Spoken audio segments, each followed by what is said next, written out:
Mr. President, last week I came to the Senate floor no fewer than 3 times and invited my colleagues to pass bills to protect millions of Americans at risk of losing their jobs, their livelihoods, due to President Biden's COVID-19 vaccine mandate. Unfortunately, due to objections from the other side of the aisle, these bills were not adopted. But I committed then, as I do again today, that I'll be back with additional proposals for as long as it takes to beat this sweeping mandate. Since I began this effort against the mandate, there's been a massive outpouring of support from across the country. I've heard from Americans in countless sectors from multiple states who are at risk of losing their jobs.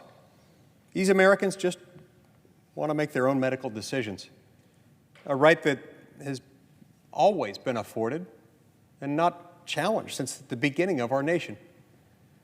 In Utah alone, I've heard from no fewer than 184 people who are at risk of losing their livelihoods. They and so many others, those who share the same concerns, are our neighbors, they're everyday Americans, and they have legitimate medical concerns about getting the vaccine. But President Biden doesn't care.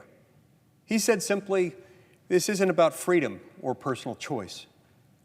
Well, to the millions of Americans who face the punishment of being made unemployable if they do not succumb to the president's will, this very much is about freedom and personal choice. There must be a more reasonable answer. There must be a more compassionate answer. The COVID-19 vaccine has been deemed generally safe. I don't dispute that. In fact, I, along with my entire family, have been vaccinated. I see the development of these vaccines as a miracle and a blessing. But there are some people with pre-existing conditions or complications. Many of these individuals have been advised by their trusted board-certified doctors that they should not receive the vaccine. These Americans they deserve to be able to make their own medical decisions, and they should not be forced by the President of the United States to go against the advice of their doctors. Now, let's look down the road at what will necessarily follow this vaccine mandate. Countless Americans who follow the recommendations of their doctors will lose their jobs in an already troubled economy. These individuals and families will not be just unemployed. The President of the United States would deem them unemployable, second-class pariahs. Businesses that dare to employ the unvaccinated would be subject to crippling fines and risk closure. The President of the United States, unilaterally, without any say from the people's representatives in Congress, is set on imposing financial destruction on many American families and businesses.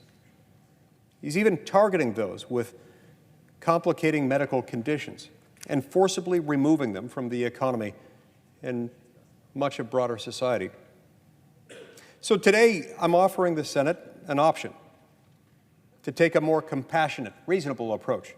My bill, the Your Health Comes First Act, would exempt from the President's mandate individuals with personal health concerns related to the vaccine. Simply put, Americans who are worried about how the vaccine would interact with or compound their existing medical difficulties would not be obligated to get it. Those who have been advised by their doctors not to get the vaccine due to pre-existing medical conditions would not be forced to go against the recommendations of their doctor.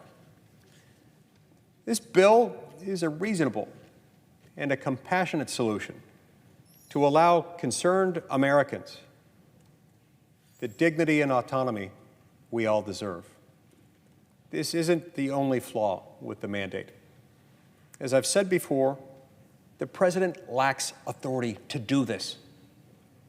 Neither the federal government in general nor the President of the United States in particular has the power under the Constitution to implement a broad mandate of this sort.